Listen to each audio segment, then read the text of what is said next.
Hello, everyone. My name is Zain Asher. I'm a news anchor at CNN International. So welcome to Harnessing the Generative AI Revolution. So much to talk about here. This is a fascinating topic. Obviously, generative AI has the capacity to disrupt, revolutionize, upend nearly every industry, every business, every sector. The benefits, clearly overwhelming when you think about the potential for efficiency, productivity, cutting costs, etc. But of course, so are the risks.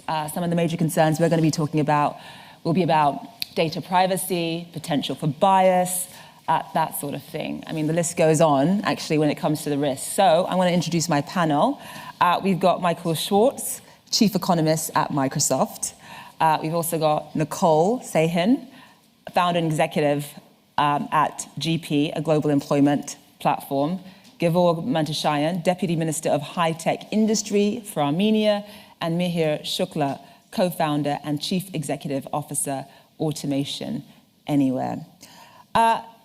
So Michael, I'm going to start with you because, of course, Microsoft and OpenAI have extended their partnership. Microsoft has invested billions of dollars to OpenAI. There's so much talk about, obviously, the risks here, ensuring that the technology and the infrastructure around the technology remains safe. But just talk to us a bit more about how Microsoft's vision and OpenAI's vision overlap.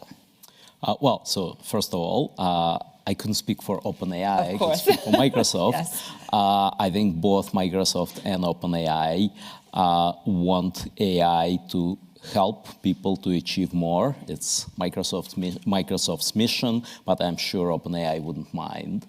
I think both companies are really committed to making sure that AI is safe, that AI is used for good and not used for bad. We do have to worry a lot about safety of this technology, just like with any other technology, right? When cars were invented, it was a wonderful invention. All of us got here through the magic of internal combustion engine later today, and yet that's a dangerous technology that kills thousands of people a year. I hope that AI will never, ever become as deadly as internal combustion engine is, but I'm quite confident that yes, AI will be used by bad actors, and yes, it will cause real damage, and yes, we have to be very careful and very vigilant to avoid it by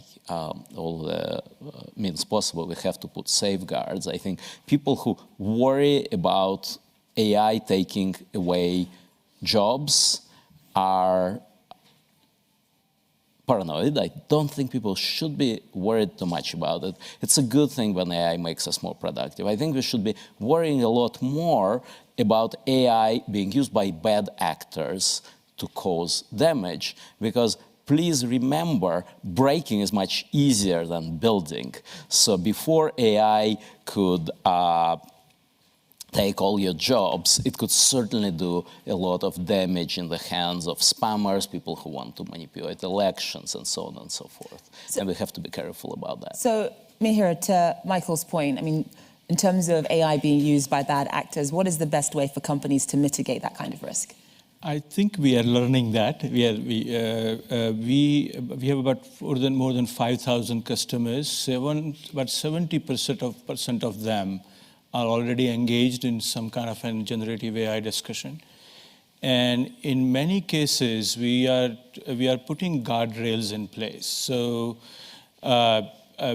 before I talk about it, the potential is amazing, right, across so many areas. But we are learning where it is ready for it now and where it is not. So take example in healthcare. Although the outcome in clinical side is amazing, we are not ready yet to deploy it to diagnose and getting a diagnosis wrong. So, but on administrative side, on the claims processing, on customer service and sales and marketing, there are safe areas where you can deploy it today and have an enormous impact. We are putting various guardrails on all the AI answers, measuring the outcomes, making sure we are capturing the outcomes. So if it deviates too much, we know about it.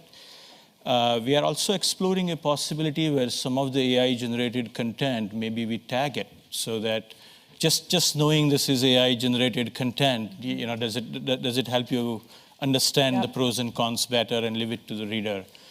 So there are quite a few areas. How do you protect private information and things like that? I think knowing where it is ready now and start putting guardrails and then take it across various industries and various functions. So, Nicole, you just heard Michael there say previously that, the biggest concern is, of course, bad actors, and we shouldn't necessarily be worried at this stage about generative AI taking our jobs. Do you agree with that? Yeah, I do mostly agree with that. I do think the jobs will change so much at a speed that potentially people are not, or that's what people are afraid of. But I think people are always afraid of change. But realistically, we've been using AI for a long time in many other areas of our life. It's just like the pace is accelerating. So for example, think about spell check or word processors and all of these things that have come along to make our lives so much more efficient. We don't generally see companies slowing down in their hiring, of course, at this point, but things will change, and I think people just become so much incredibly more efficient.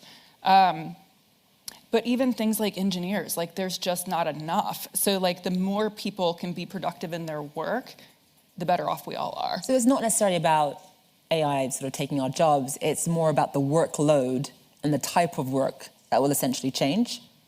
I think it's the speed and competence and efficiency with which people are able to do their work. I would think things that require research, that isn't dead, but it's 5x more efficient probably, if not more. And Georg, Italy temporarily banned ChatGPT. Some might say that that's an overreaction, but from a nationwide perspective, there are so many concerns when it comes to privacy and security. Thank you very much for the question, and I think we're a little bit privileged to be the fourth panelist who are just trying to answer on the topic, and I think the most important thing are already covered by my colleagues in the panel. But the reaction in Italy, I would prefer if my colleagues from Italy will react on this, definitely. But I will tell from perspective of the Club of the States what we see at this moment. I think it was a part of the echoing of the fast development of the product, which sometimes it's very not easy to put under even the control. This is a little bit monopoly of the state, what you are having, to try to predict the processes which going on and ensure the security in the society.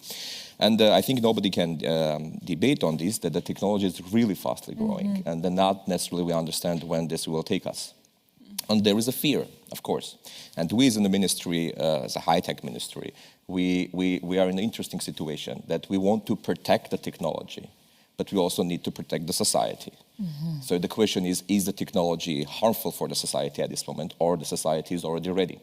I think it's this is a topic of the debates, to see in which society, how much the society is ready to accepting this tool, which obviously, and I think it's not hard to debate around this, could be very easily used to be manipulated the reality. This will create another acceleration of the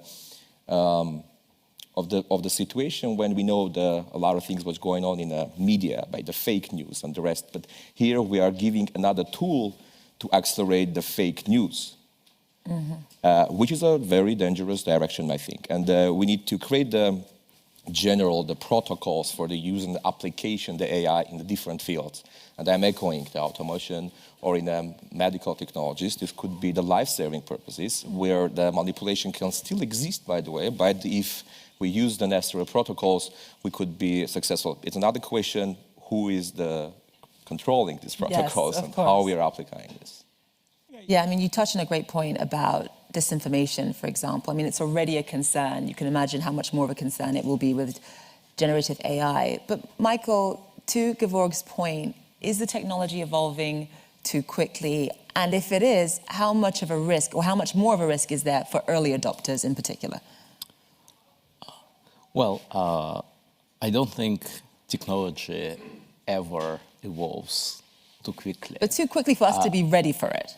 I don't think we are ever ready for a technology that comes about. That was true with electricity. That was, I'm sure, true with fire. That was certainly true with technologies of industrial revolution. So of course we are never ready. But I think we need to remember one very important thing. When AI makes us more productive, we as the mankind ought to be better off because we are able to produce more stuff with less work, with less toil, with less usage of resources. So clearly, if we play it right, we'll all be better off for that. Is it evolving? What does play it right actually mean, though, in practical terms? Oh, and I think that's a really good question. And I think it means many things. I think first it means being responsible about how we use that technology. So for example, any image that's generated by AI that could be confused with someone for a real image, of course, should be labeled. Like what Mihai was saying. Like what you suggested. In general, I think we should go a long way in terms of making sure that we label AI output. It's the very minimum. I think there are many other things that we can do to make it safer, and we are doing that, right? So for example, today, when you use New Bing, or when you use ChatGPT, the product that you are interacting with has enormous amounts of safeguards that's there. It's not perfect. It could still tell you things that may be incorrect. It may tell you things that would be damaging if you were to follow them. But by and large, there's enormous amount of effort that was put in to prevent it from spitting out hateful content, biased content, and so on and so forth. Of course, it's going to reflect many biases that are out there in the corpus of text that it's trained on.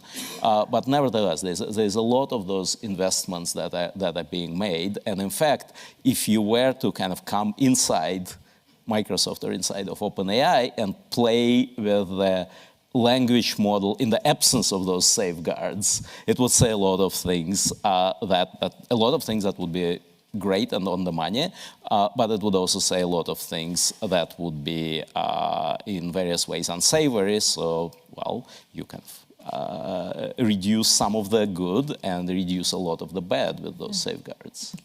Sure. I think over the time we'll figure out how to deploy this in various enterprises. There could be a few bumps along the road, like every technology has. I think what we're concerned about is the unintended outcome. So if you think about last time we deployed AI at scale, that was on social media engagement. And for whatever reason, we decided that instead of giving people 360 view of the topic, they should hear more about what they already believe in. Now, when we did that, what we did not realize is it led to mental health issues in the children. In everybody, actually. In everybody. Election interference. At some places, our democracy came at a risk. I would argue that it accelerated polarization of the society. Now, who would have thought that a like button would cause all of that? Yeah. So now that is just AI used in engagement. Now imagine if you generate content. So AI generates a content, and then AI engages you. There is a risk of you kind of getting hooked onto a drug that is completely AI generated, and we are not at a stage society-wise to understand the difference. And so I think those are the concerns on a larger part. In a business environment, we will put enough guardrails in place. Mm-hmm. But how would we as a society protect against this, and are we ready for it? Just one more thing, this large language model, Michael knows this very well, we call them language models, but pictures are a language, sound is a language, music is a language. Almost every form of content that you see around us could be generated with the same generative AI models.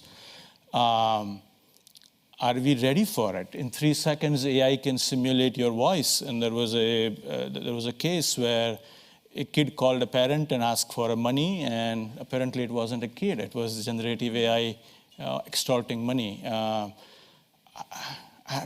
we ready for this, right? So I think it is those areas that we need enough guardrails, and some kind of a regulations will help in this regard. This is big and an important one. Yeah. But as Michael said, I think, just like cars, if we drove fast on every intersection, there will be chaos. And yet it produces, for the most part, it is better for us. So I think we'll get this technology there, provided we all commit to it. So Nicole, how do you think this technology is going to disrupt your business? Nicole runs GP, it's a global employment platform. We've talked about some of the risks a little bit. You said that you agree with Michael that it's not going to sort of take all our jobs, but of course it is going to disrupt your business to a certain degree. 100%. So I'll give some context about what we do to put my response in context. So what we offer is a platform globally that anyone can hire, any company can hire anyone anywhere without having to deal with legal, tax, or HR issues. So ultimately, if they want to hire somebody in Hong Kong, let's say they put that person on our payroll via software that's overlaid on top of our global legal infrastructure. And then they have access to our HR advisors, legal people, and everything else. And so you essentially hire the person in the foreign country. Exactly. I think it's a great business idea, by the way. Thank you. And there's a lot of AI that will ultimately feed into that. I guess the way we look at it, so with that context, there's a lot of in our knowledge base. So our customer service teams are constantly speaking with our customers, responding to things. All of that is being will be managed with AI, taken out of all the gong, all the listening to the calls, and kind of automatically fed back to the customers. But there's still a very human element, which is where the people come in and just become much more efficient at their job. So let's say we're employing somebody in Hong Kong for a customer. And that employee is in the hospital, and the HR person is just a little panicked trying to figure out what to do. So they come onto the platform to talk to an HR advisor in Hong Kong. While they type in, my employee's in an accident, and our person gets on the phone, what comes up is the insurance, what are the terms of the insurance, where is the employee based, everything about that employee, and kind of what's normally done in Hong Kong about healthcare information, all these things that can just be automatically fed to the employee. Now that's said to the customer. Now that said, at the end of the day, the HR person's going to want to talk to an employee of ours and talk me through how can we help this person who's found him or herself in the hospital. So yeah, there's still definitely a role for people. Yes. It's just that they get to do what they're really good at because they want to help people, not look up insurance information and information about. But what are you nervous about, though? What am I nervous about? I would say that it's always about moving quickly enough. There's only so many engineers in the world who have this capability. I mean, the numbers are really small, who have the experience of working with this type of software or who are really high quality. It's always about hiring enough people quickly enough to build what we want to build, and I don't think that's changed. The people we have just become more efficient. Okay. So yeah, it's always a race for talent. I would say one thing that is fortunate is we do have people, we're able to hire anyone, anywhere, so that gives both us and our customers access to people in a better way. Fine. And Gevorg, I understand, obviously I respect that you can really only talk about Armenia, but from a national perspective, what is the role for regulators in all of this? At this moment, it's very free and liberal at this moment to work. And I think in the position what I'm right now, I'm trying more to listen, to be honest. And I think generally the governments at this moment need to listen and be part of the dialogue as well. We know a lot of governments, some of the governments are investing in the technology as well, but the private is going very fast as well here. And this coalition can build the environment where we would like to live. And I really echoing the examples which you're saying, the labeling is very important to identify, but it's just a little bit trying to manage the risks which is bringing after that. Of course, it's not putting out under the control the technology and just giving the opportunity for the people who could be vulnerable just to be aware. But this can accelerate other reactions as well. And definitely this is impacting the labor market. It is just all about the adaptability of the new technology. And as we like to say, you said the example of the car, but I want to more simplify. Just a pen. You can also harm with the pen as well. You can put a lot of harmful content right by the pen, and you can distribute it the same way, the same content, very harmful to the people who could be very vulnerable to this. Is the pen dangerous? It could be if it is on the hand of the people who want to behave dangerous. That's why we like to say we are right now observing to understand the reality, to create the environment where we will not slow down the development. The important is to go on the right ethical values, on the right track, not to open up the door for the dangerous processes to happen. And the beauty here is on the example of the company. It's bringing the opportunity for a lot of people. But the thing is following. There's a summit called Growth Summit. We talk a lot about the reskilling and upskilling. But here, definitely, we need to go to the public and show the advantages of the technology, not just only scare. This is the important thing as well. That, of course, there is advantages and a lot of opportunities behind the technology, but let's use it in the right manner. And here are, I'm pretty sure, the digital platforms will already start using this marks like we did during the COVID-19 when the people were looking for, and this parallel, I think it's important when we talk about generative AI, which could be generated artificially, and news, which can also be generated artificially. And a lot of states start using this COVID-19 official link where you can link and know the information. We already have the experience from this. I'm thankful for the COVID experience what we have, because we learn a lot and get prepared to this revolution, which is fairly called a revolution. It's already happening. It's all matter you are part of the revolution or you're staying behind.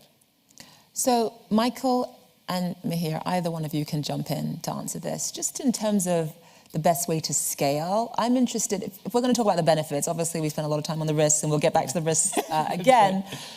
But if we're going to be talking about the benefits, how do you ensure that the benefits, you harness the benefits to really target a broad base of society, so that it's not just certain industries that are benefiting from the technology, but a broad base of society is as well? Who wants to take that? Michael, do you want to take that? Or Mihir?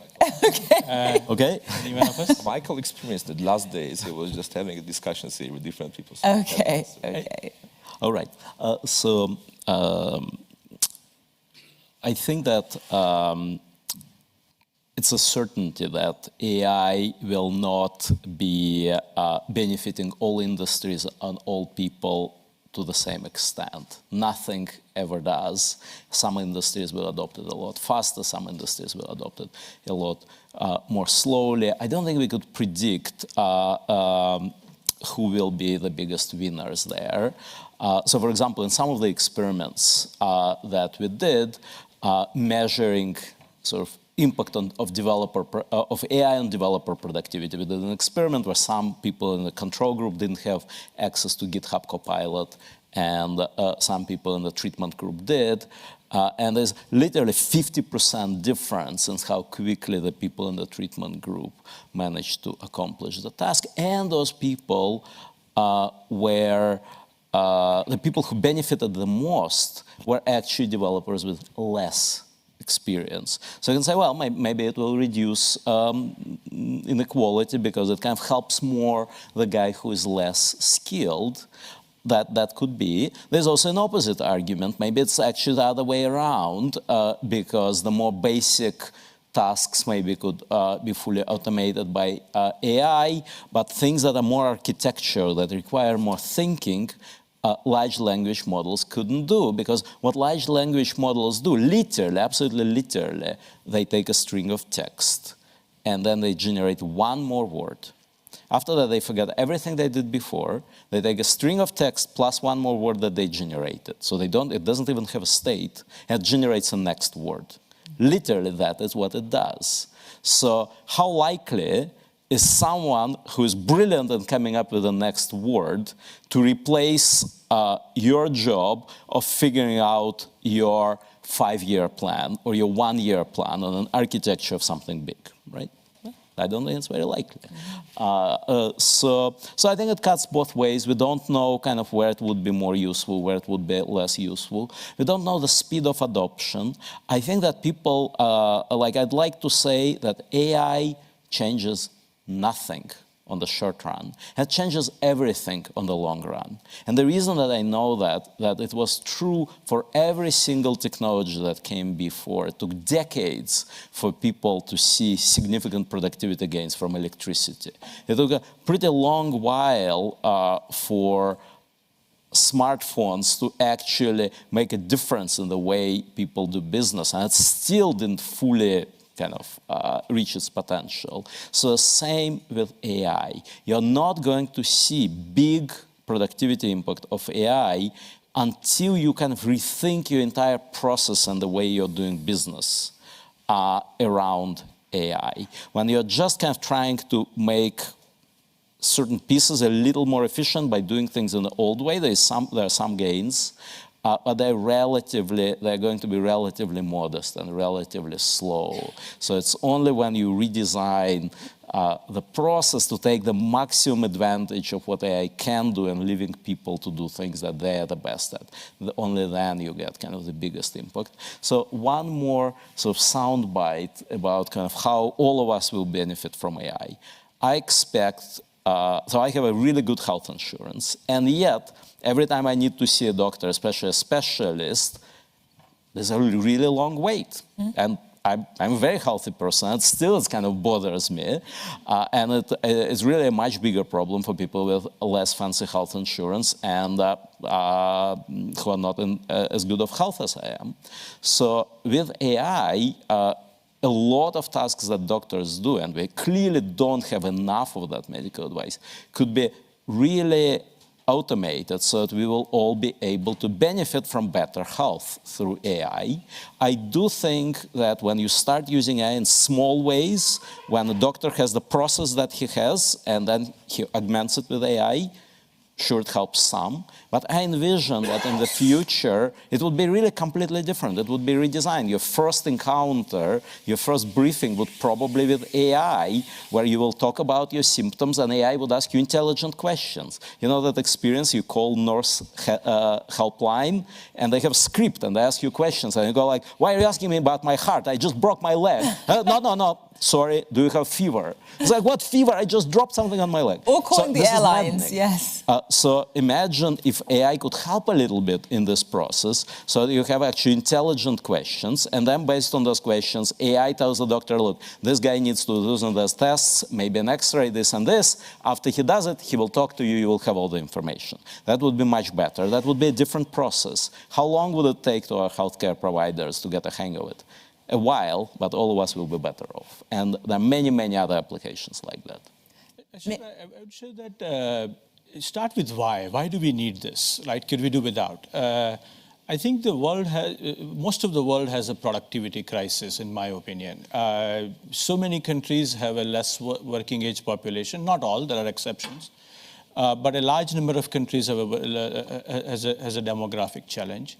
If we don't solve, so the way the math works is in order to meet GDP targets, we have to increase our productivity by 50%. That's the only way we can make all social structure work. Now, let me put it in perspective. In the last 60 years, we had computer, internet, mobile devices, and every software ever written. Does anybody have an idea how to produce 50% more productivity on top of that? Yeah? And if we don't, there is a direct correlation on not being able to produce enough and riots on the street, because when there is not enough to go around, that's what happens. So if we want to figure out a way to operate countries and societies, we have to tackle this productivity challenge. And AI and automation they're not the only one, but they are a significant growth and productivity driver.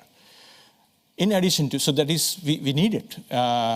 In addition to that, I'm a firm believer that talent is evenly distributed, but opportunity is not. Of course. Mm-hmm. And these tools, whether it was computer 30, 40 years ago, or it is generative AI today, being able, it's one of the large democratizing force where it makes opportunity available everywhere and makes that, and so it will harness the human talent and highlight the human talent that exists everywhere in the world. And we will see an unbelievable amount of creativity that will come out of it. The kind of use cases that we are already seeing across, there are lots of areas where there is so much friction in our business. So take example of call centers where all of us have experience waiting on a call. We now have a next generation call center actually working with generative AI that are handling 80% of the call completely end to end. So when an email comes about, let's say, an airline and say I need to change something or cancel a flight, generative AI would interpret the intent of the message. Then with a technology like robotic process automation, you will execute the intent across various applications. You take the output back and send an email back to the customer with a very warm tone and offer options. This entire experience happens in 2 minutes that used to take 20 minutes on a call and countless other questions. Across so many industries, the opportunity to improve customer experience and remove friction from all of it is just one among so many other possibilities. I want to see if anyone has any questions. Okay, right away. Okay. Just getting you a mic. Thank you. Probably to you actually. It should be common knowledge that we would not have today AI or talking about AI if we had computing of the 60s. Because it is the computing power that allows to get an answer quickly out of an extremely large amount of data that the algorithm is parsing. Now, in computer science, expert systems has been always a goal. That means harnessing the knowledge of a human expert in one domain in order to be able to provide quickly an answer, even if that expert is not available at the time. Now we go through neural networks where the number of nodes allow to get the proper answer from a pool of data which are used to train the neural networks, learning algorithms and so on. Now in all these activities, there is one mantra: garbage in, garbage out. Now if we take the AI with the computer speed that we have today available and we feed it with everything that there is in the social network, no one should be stupefied or surprised that you get garbage from the AI. And this is what happened recently in some of the early experience with ChatGPT. If I get ChatGPT and I train it with conspiracy theories, I will get the best conspiracy theorist in the universe, not in the world, just because it will have convincing arguments that JFK has been killed by CIA or that the Twin Towers is an inner job. Will convince 90% of the people in the world. Now the problem is content curators. Now the legislations and the companies should also look at the scope of the AI. A recent example is a recently released AI that is able to interpret data, medical tests and scans and predict whether a patient has a tumor, where the doctor says, in general, I don't have enough information.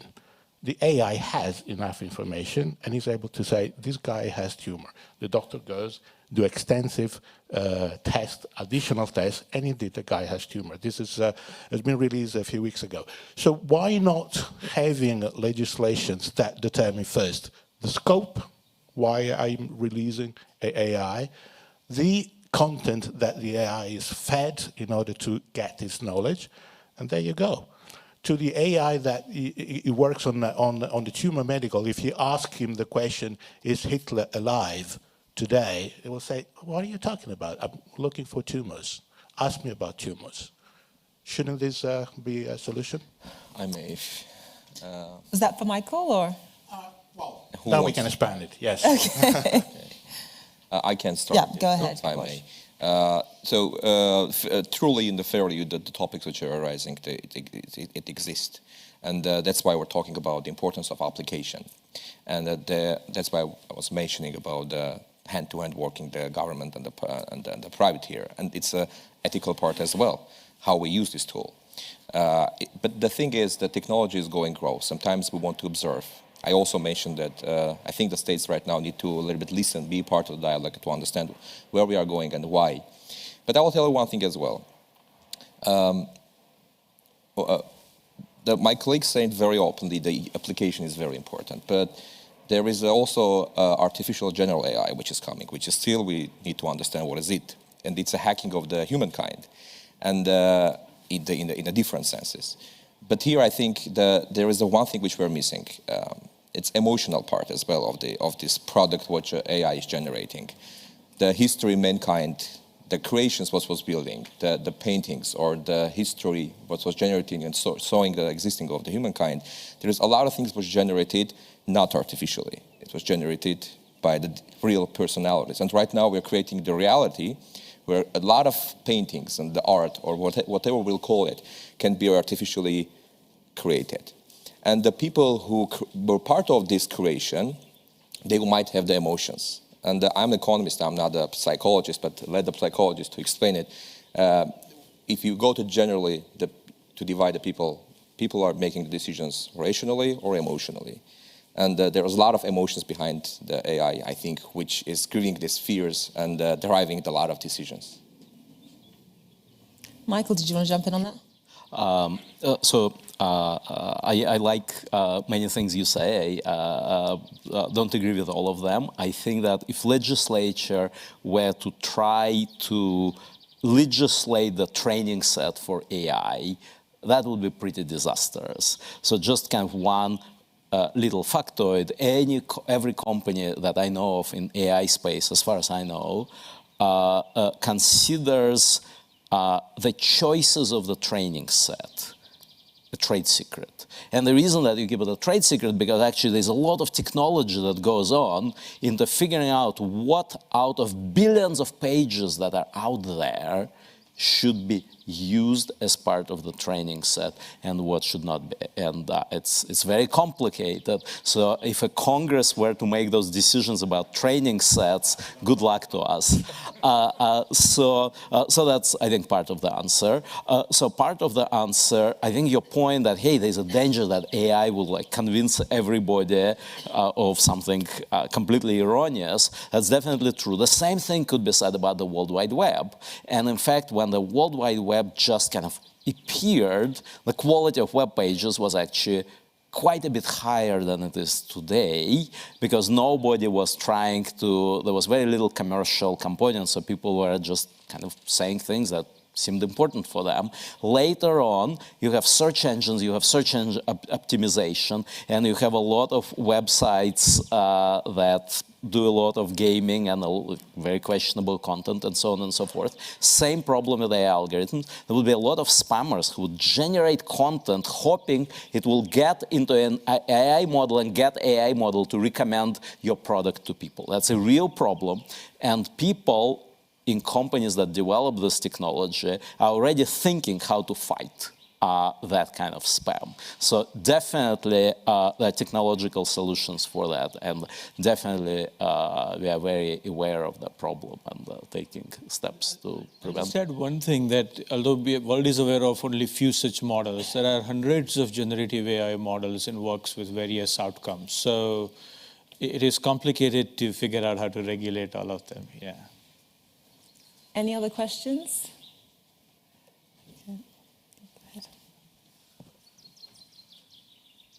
Thank you very much. You all talked about the importance of regulating this type of technology. So 2 questions here. Which are the principles that you would apply in this regulation?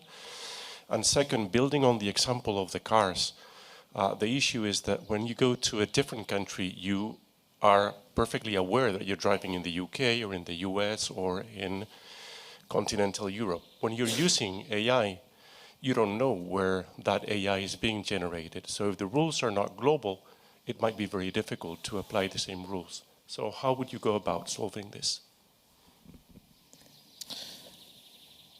Mihir, do you want to tackle that? Sure. I think the short answer is we don't know all of it yet. We are trying to figure it out.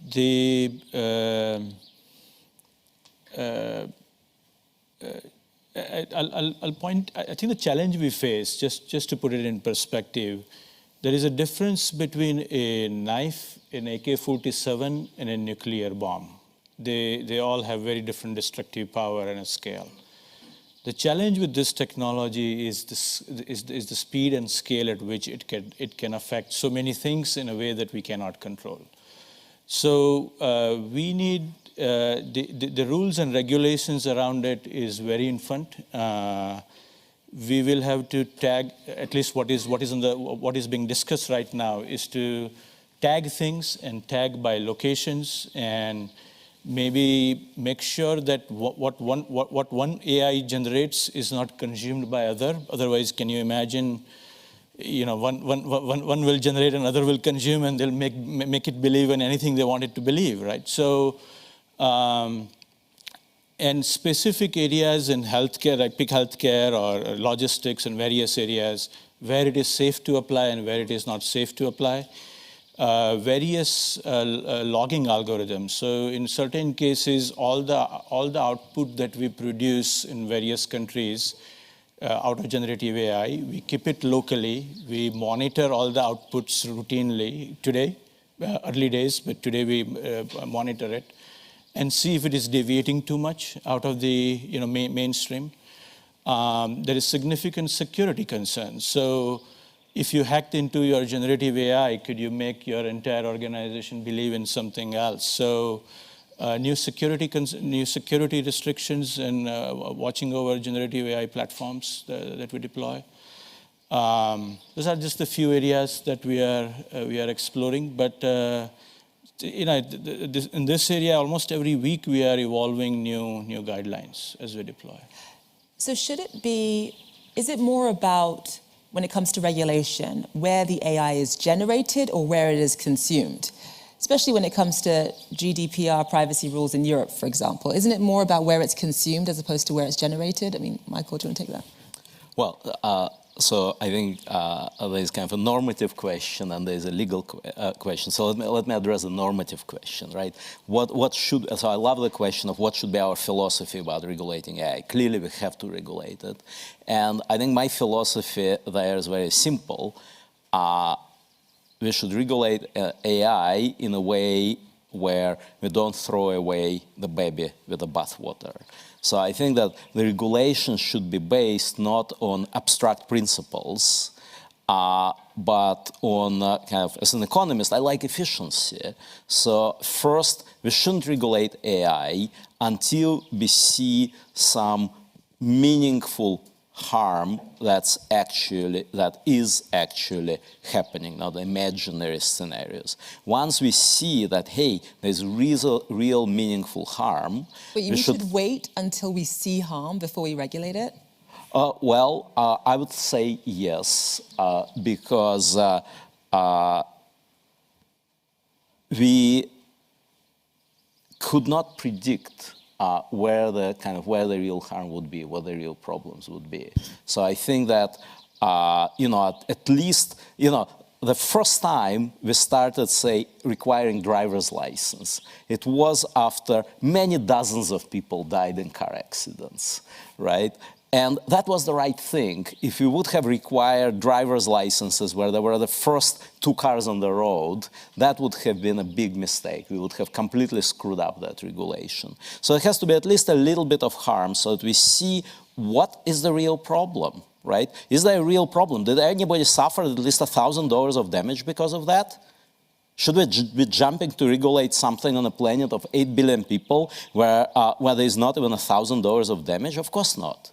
So once we see real harm, we have to ask ourselves a simple question. Could we regulate it in a way where the good things that would be prevented by this regulation are less important and less valuable than the harm that we prevent, right? You don't put a regulation in place to prevent $1,000 worth of harm, but the same regulation prevents $1 million worth of benefit to people around the world, right? So just using this common sense approach to regulation, I think is critical.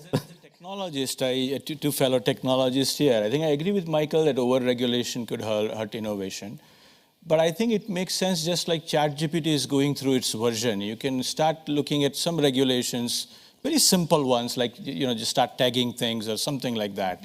Because it also has to evolve. What we learned in social media is one day when you realize all the implication, the genie is out of the bag and you have no idea how to regulate. I think we can't be blindsided that way again. So I think we should start the conversation, but not over-regulate. Gevorg, do you agree with what Michael said? Should we wait until there's harm before we regulate? Agree on the need to have the driving license. Better to have the driving license, not to have it. But even having the driver license and checking it, it's not protecting the harm what's happening on the road even. So, but this is just an example to minimize. My disagreement with Mike is is the following. The way we are operating, it's try to understand the potential harm which it could be obviously already there, and already put it on the regulation, not waiting to it be harmful. If you go to the example of the car, say don't give the kids or the babies the right to drive that car, because most probably with the development of the human body, they will not be that much ready for the accidents to react. So these kind of basic things should be the foundation. The question is very hard. The short answer is correct. We don't know. And in the Council of Europe, we're also keeping it in a discussion on this level with the different partners around the world. On a state level, we're trying to find a way which could be beneficial for the countries and the states, but also not to harm the society. Mm-hmm. But the elephant is in the room. Of course, there is damage here. We should not go on a damage control mentality, but try to predict as much as we can. That's why the expert level consultation and discussion, that's why this panel is also important, yes, to identify the important mainstream. It's a little bit, sorry to give a comparison to the COVID as well, but there was a lot of discussion that is the mask saving you not to be infected? Not necessarily, but it's just reducing the risk for you to be infected. So I think this approach is very applicated for the technology which we are discussing right now, to get prepared to so-called singularity, which can create the importance difference in the technology. So, Nicole, I mean, sorry, this is a little bit more training, if we can call it that way. Nicole, obviously your industry is a little bit different, but your thoughts on this idea of waiting? Yeah, I mean, I agree with Gevorg, which is like some basic fundamentals make sense. I think we're very fortunate that a lot of the businesses that are creating this generative AI and at the forefront are being very thoughtful. Like the founder of OpenAI is being very ethical and mindful related to this, and yet there's a little bit, the cat's out of the bag really quickly. I think some basic security measures, like let's not give kids the keys to the car, make a lot of sense. In terms of my industry and some thoughts specifically, it does go back to what Jorge asked in the audience, is the how do you regulate this? Because there's really no functional international body. And I guess I'm a little more concerned about, this is for Europe, this is for the United States, this is for China, this is for Japan. Like we already have that related to data privacy, and it's very hodgepodge all over the globe. Not just and data, it's not going to work. Even. It's not going to work. Ingredients in food, for example, is exactly different in Europe compared to the US. Yeah. Yeah. So I think, it's quite a tricky problem and no simple answers. I think we have. Okay, go ahead. So I'd like to agree with the rest of panelists that, of course, whenever we can impose a regulation that causes more good than harm, of course we should impose it, right? So if there are innocuous regulations that don't damage the innovation, like labeling, requiring to label AI. Of course, we should have those things, and in terms of access to AI, kids to AI, and so on and so forth. Of course, I'm completely in agreement with that. I think the principle should be the benefit from the regulation to our society should be greater than the cost that our society pays for the regulation. I think that was my point, and I think the rest of the panel would probably agree with that. I think we also agreed that in the medical technologies, the application is very necessarily at this stage where we are staying. And plus, this will accelerate the future of the governance. We are not talking about this, but this will come in the next decade. Maybe not decades, just a year. Could I just touch upon one topic about reskilling? Because in all of this, we need to bring the entire world population along with us. And we need to train so many people on these capabilities so that everybody can be part of the digital and AI revolution. Unfortunately, we have No time left. I'm so sorry. He wanted to ask a question. I don't think we have time. Okay, thank you so much, everyone. Can we give a round of applause to our esteemed panelists? Thank you. Thank you. Thank you so much.